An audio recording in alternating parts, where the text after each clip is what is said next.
Weird science is the revolution. Here's where I'm going to tell people before I even give the credits to Blood Hunt. This event, if you are a Jed MacKay fan, don't get mad at us because this is an event for you. It's 100%. If you are a Jed MacKay fan, and I'm talking you like all the Jed MacKay books, you're in for a treat. Like, you probably will love this. You'll be like, oh my God, it's finally paying it off. Paying off. I can't believe they're bringing back the structure from the Moon Knight run. But if you are people like us who, I like Jed MacKay. I'm not going to say, I think he's a good writer. I think that this event, though, is showing that there aren't a lot of big writers at Marvel. They want to have an event. I think that the event here is pretty much a bean counter event. We had it even when they announced the new X-Men line, and Tom Brevoort came on and said, and somebody asked, are we going to have as many books? Are you going to? And he said, we're told we have to have the same amount of books that we had in the Krakoa era because that is what's on the books. That's what's going. And I think that at this point, Marvel needs an event each year, each summer especially, and this is it. And I think they looked at the lay of the land. They think, okay, Jed MacKay, he does have some fans, but what he does have in my mind is more goodwill.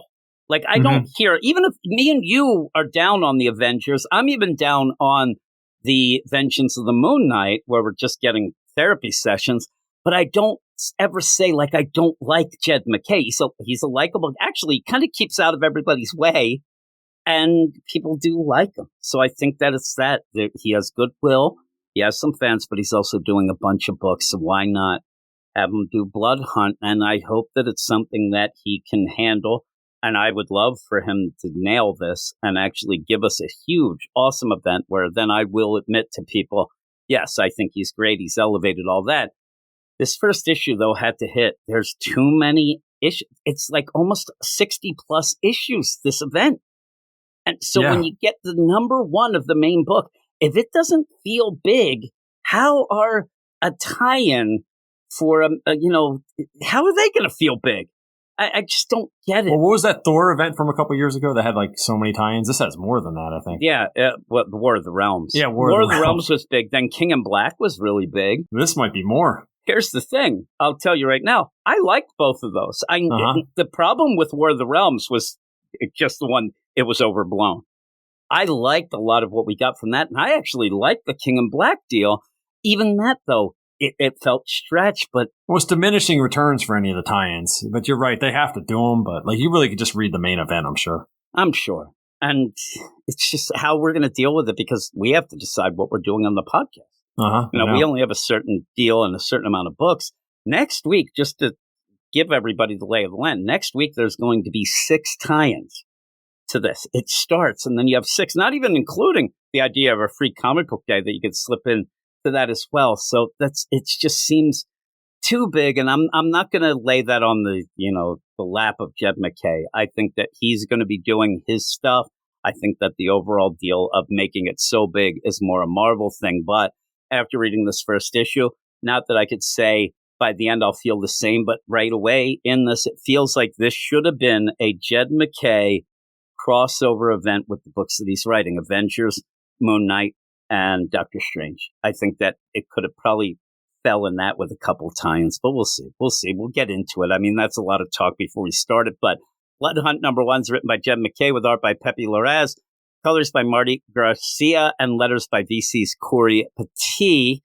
And you start off with a weird device where you have this sun death and a countdown, but then it changes, and then you kind of see, but you're just being shown characters that are reacting, and we find out it's the Dark Force characters that are opening Dark Force portals. Now, in the meantime, in what I think isn't spelled out as well as it should, when you do get the sun death at the 0, but then continue after that for post-deal, which I don't think really any of the timing matters, but what it is pretty much a cloud, maybe like a cocoon going, it's like King in Black. Exactly. When King in Black started, you ended up having the whole world being engulfed in that symbiote cocoon. Or this looks like Dark Force magic. They did it in Spider Island too, where the covered up Manhattan with whatever. Exactly. And this had, you have to do this because you want to have vampires. Not everybody's a daywalker.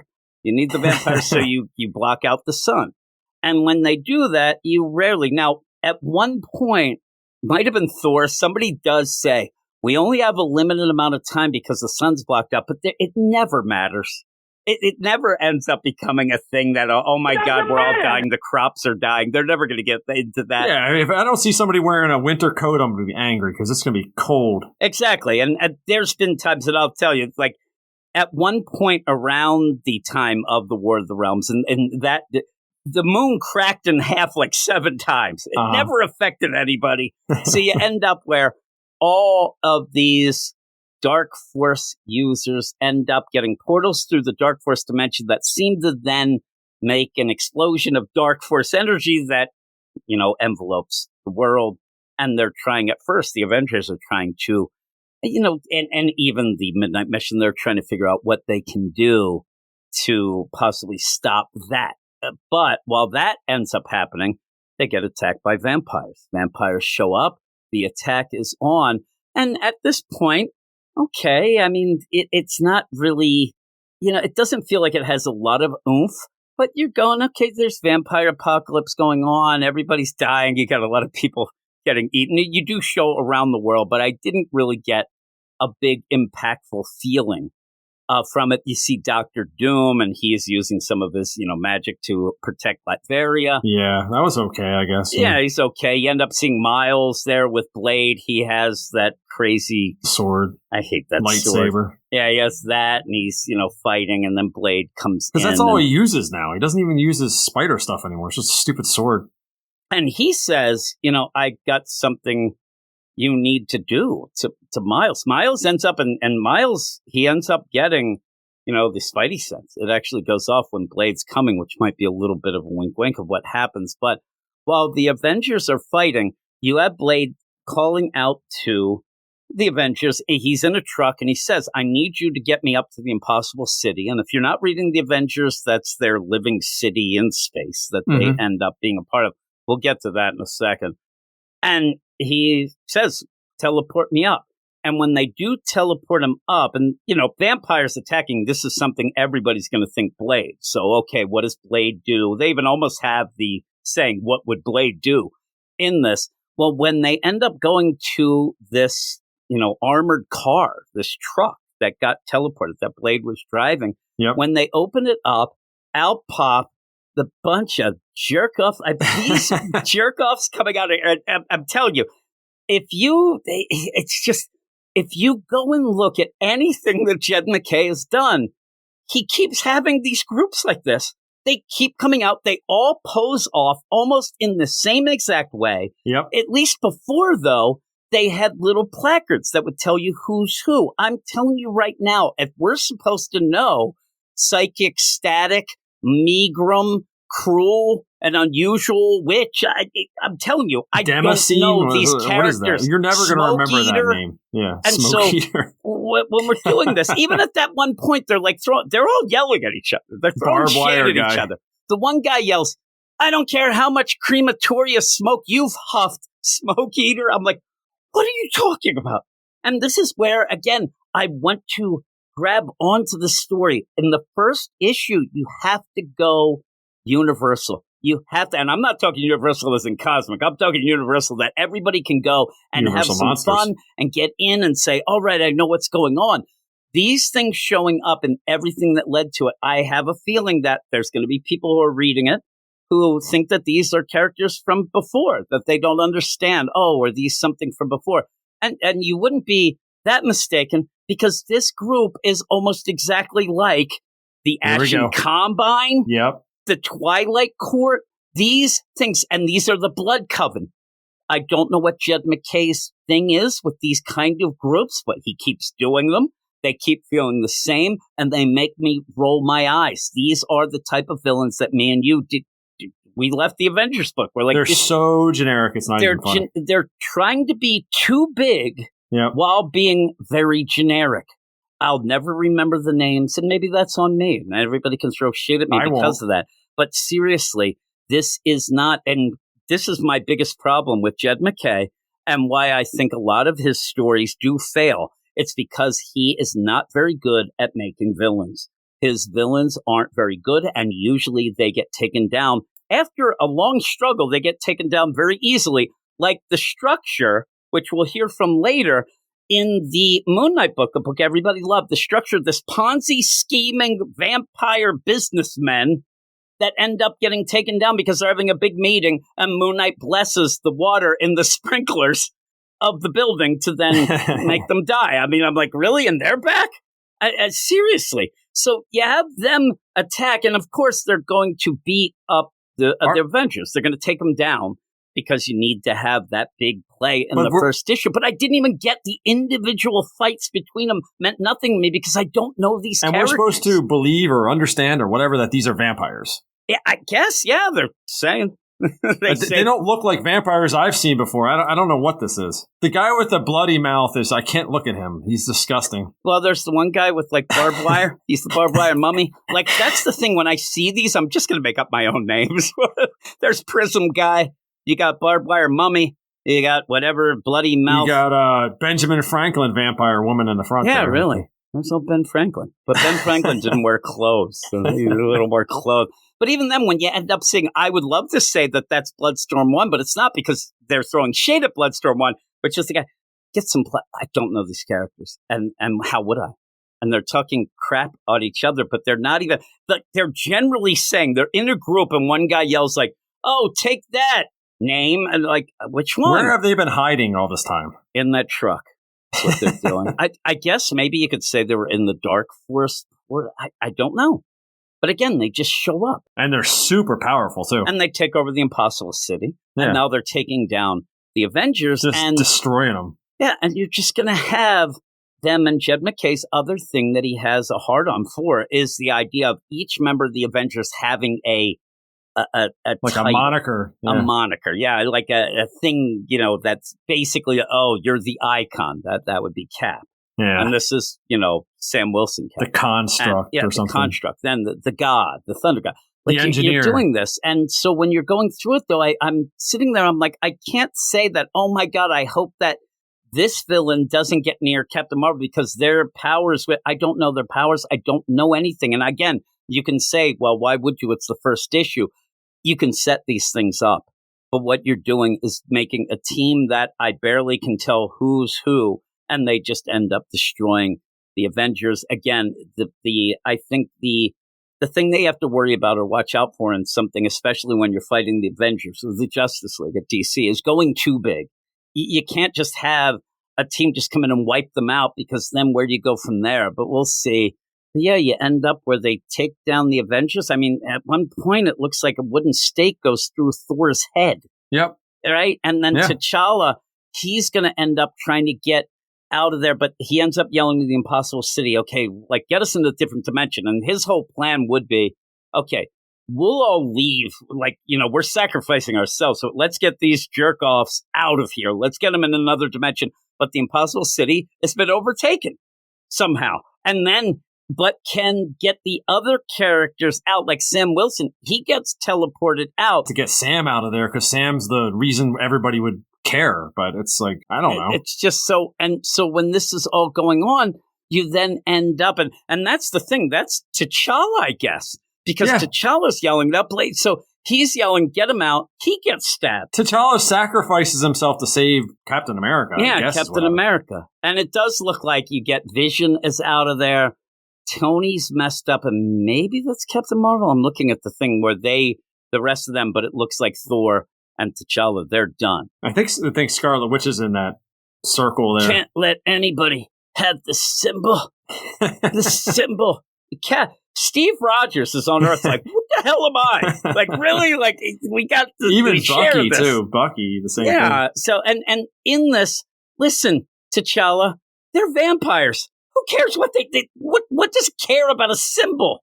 Like, no. Well, that one vampire was freaking out because he didn't get him. I don't know why he cares so much. Then you go and I'm looking at these vampires from up above as they're yelling. They're mad. Now the one has like 800 legs and arms. Oh, yeah. Like, what the heck? The spider monster thing. I'm looking now. I didn't even see that was one of them. I don't know what's going on. That white skin with the bloody hands. I don't like that. Yeah, look at that thing. But yeah, they get away. And that's the ragtag Avengers now that will need to join up with the Midnight Mission. Yeah. Dracula, it says, and Bloodline. But again, this doesn't feel, it just feels too much too soon without any setup to make me actually care. And all I can look at is multi-legged armed monstrosity. But then we go off to Bleecker Street. We go, and that's Sun Death, 1 hour, 23 minutes, and 19 seconds, by the way. And you have Doctor Strange, and he's hovering around. He's got books going. I don't even want to know what that one thing is.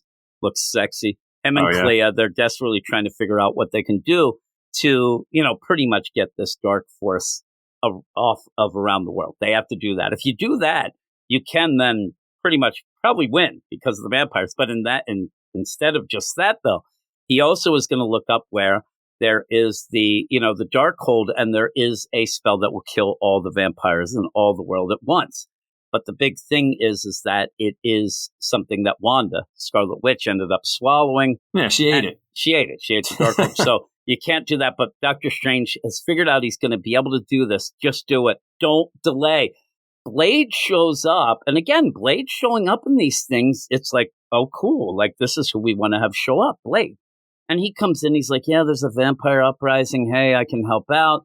I'm looking at things. But then he starts talking a lot of garbage. And at this point, you run him through because you have to be able to tell. I mean, I figured out that's what he was doing pretty quickly. He says, oh, yeah, vampire uprising. But you knew that. We've all tangled with vampires before, but this is different. This time they're organized. That is in bold, right? One big push to break humanity, put the blood drinkers on top. So they're trying to figure out, okay, what do you mean by that? Organized. We go back to that structure. They were defeated by sprinklers, and we're going back to that as the big thing. And in my mind, Jed MacKay, what he's doing here, because this is a vampire story, he is just grabbing whatever vampire stuff he can that he had before, and that's one of them. We'll see what happens with, say, Reese and Soldier in the big, the Moon Knight, the Vengeance of the Moon Knight now. But in that, he says, they call themselves the Structure, a vampire cult that was spreading across the world before Moon Knight killed their leader. But they found a new leader. That's all it is. It's the Structure with a new leader. Then starts talking just nonsense, antediluvian Atlantean rituals to detonate Dark Force users and turn them into portals to block out the sun. 2, global uprisings mobilizing legions of mass turn maniacs across the globe. But again, it's the Structure. And who is the leader of it now? That's what Doctor Strange and Clea want to know. Who's leading them? Oh my God, do you know? And he's like, yeah, I know. It's me. And then stabs Doctor Strange through with his sword. And here's the thing. In the Blade story that just ended last week that not many people are reading, he did get the blood of Dracula. He's able to use the powers of Dracula. But in that last issue, number 10, if you want to go look, it came out last week, he was losing his grip. His eyes were turning red, and he was getting very violent. And even you had the characters in the book even worried. Oh, my God, do you think he's okay? Do you think he's okay? And he snapped out of it. Then it happened again. And he says, and then he snaps out of it again. So I believe it'll be either like he's leading a double life kind of deal. He doesn't realize that's happening, but he's also doing this. I don't know, but his eyes turn red, and he runs through Doctor Strange because Doctor Strange is going to do that spell to kill all the vampires. And Blade said, but you know some don't vampires. Want to kill me. You like the vampires. You like me. I'm the Daywalkers. And Doctor Strange, to get to the point of trying to, make us believe he would do that, didn't even feel like Doctor Strange when he's like, yeah, well, I'm a surgeon and I'll cut off a limb. To get rid of that, I'm like, no, I don't think that you would kill anybody that you know is good just to do this. You would try to figure out something else, but you have to push this. And so what we get here, in what it at least looks like in this, is the death of Doctor Strange Part 2. Another Jed MacKay story that not many people read. So it's a Jed MacKay deal. If you're into that, I think you'll love it. It's tying in a lot of those things. But if you're just somebody who was reading Spider-Man and like, oh, well, Spider-Man's going to tie in. This is the event. Let me check it out. I don't know. I don't know if you're going to be into this, understand it. I was not really that excited by the end. The idea of this blood coven just made me roll my eyes. The idea of Blade being taken over, but there's a master above them to try to figure out, I'm really not that interested in yet. I don't know when I would become interested, but in the meantime, I'm not going to buy 6 tie-ins next week without being invested in it yet. I need more issues, and this didn't do it for me. This was not that exciting a start. I thought it was a little bit convoluted, a little bit confusing and kind of boring, but what would you give it? I'd say this. I really like Pepe Larraz a lot. He had to deal with a lot of crazy characterizations by Jed McKay to create these villains, and it's still a fail. I'd say that I'd give it a 6. Yeah, I think I'm going to go 6. I'm going to be positive. And it's mostly art. I like the art for the most, and I say it's boring, and it's weird to say that because it is action-packed. I mean, there's so much going on. There's so much action, but it might be too much. There's not a lot of explanation. You really never get your footing, and it just happens. You know, all of a sudden, the world, within a page, the world is enveloped in dark force. Vampires attack, and then we get this other crazy group of what might be, you even said, not even really spelling out that they're vampires per se, but we can assume. You end up having all this stuff going on and taking out half the event. We don't even realize they're gone before they are. I guess what it really comes down to for me is the Avengers. I don't like this team, or I can't really wrap my head around. I don't like the team, or I don't like how they come together. I don't like how they work together. It just I don't like them. It's generic. Yeah, to me, it's very because he goes too big all the time. I just don't get a connection with them. And when you're fighting these other things that we don't know, I can't sit there. Like, I can't say, oh my God, I hope Captain Marvel survives fighting that thing that looks like barbed wire. Like that doesn't do it. Mm-mm. Doesn't do it. You should introduce these villains a bit more before you have them take down a bunch of the Avengers. And take them down, it looks like they straight up kill them. And do you think you would have liked this better if you hadn't been spoiled by the Blood Coven reveal a couple months ago? I you know what I mean? Sometimes that plays into it, because we saw this. I remember we were making fun of it rolling before. Our eyes then. Yeah. I mean, maybe you should have spoiled a little more and given me some I think they maybe should have shown up in some of the books. Yeah. I guess they were in that truck. They were, hauling ass down Route 63. I don't know, 69, dude. I don't know. I just don't know. And it just seems like it's like just happening to happen. Weird science is the revolution.